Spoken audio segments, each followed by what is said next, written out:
2018 সালের 12 মে যুক্তরাষ্ট্রের Kennedy space centre থেকে বিশ্বের 57তম দেশ হিসেবে মহাকাশে বঙ্গবন্ধু স্যাটেলাইট 1 উৎক্ষেপণ করে বাংলাদেশ। 1-2 করে মহাকাশ যাত্রার 6 বছর পূর্তিতে রাজধানীর ঢাকা ক্লাবে এক অনুষ্ঠানে বঙ্গবন্ধু স্যাটেলাইট 1-এর বাণিজ্যিক কার্যক্রমের পরিসংখ্যান তুলে ধরে বাংলাদেশ স্যাটেলাইট কোম্পানি লিমিটেড। প্রতিষ্ঠানটি জানায়, বর্তমানে বঙ্গবন্ধু স্যাটেলাইট বা BS-1 ব্যবহার করছে দেশের সরকারি বেসরকারি মিলিয়ে 40টি টিভি চ্যানেল। বিদেশি 26টি চ্যানেল সেবা নিচ্ছে BS-1 থেকে। 2700 কোটি টাকার এই স্যাটেলাইট থেকে বছরে আয় হচ্ছে প্রায় 120 কোটি টাকা। 15 বছর মেয়াদের কথা বলা হলেও BS-1 থেকে সেবা পাওয়া যাবে অন্তত 20 বছর পর্যন্ত।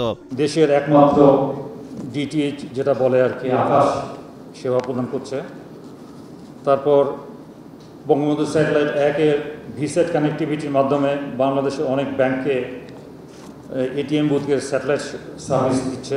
অনুষ্ঠানে বঙ্গবন্ধু স্যাটেলাইট 2-এর নির্মাণ কাজ শুরু এবং মহাকাশে উৎক্ষেপণের সম্ভাব্য সময়ের তথ্য তুলে ধরেন ডাক ও টেলিযোগাযোগ প্রতিমন্ত্রী। আমরা 2টি প্রস্তাবও পেয়েছি। এখন আমরা যাচাই বাছাই ব্যাখ্যা বিশ্লেষণ করছি। আমরা অল্প দিনের মধ্যে সিদ্ধান্ত নেব এবং আমরা প্রত্যাশা করছি যে আগামী 5 বছরের মধ্যে, অর্থাৎ আমাদের সরকারের এই মেয়াদে, আমরা বঙ্গবন্ধু 2 স্যাটেলাইট ইনশাআল্লাহ আমরা উৎক্ষেপণ করতে পারবো। এ সময় বাংলাদেশের সেবাদানকারী বিদেশি চ্যানেলগুলোর জন্য বঙ্গবন্ধু স্যাটেলাইট ব্যবহার বাধ্যতামূলক করার আহ্বান জানান বাংলাদেশ স্যাটেলাইট কোম্পানি লিমিটেডের চেয়ারম্যান শুভ খান। সময় সংবাদ, ঢাকা।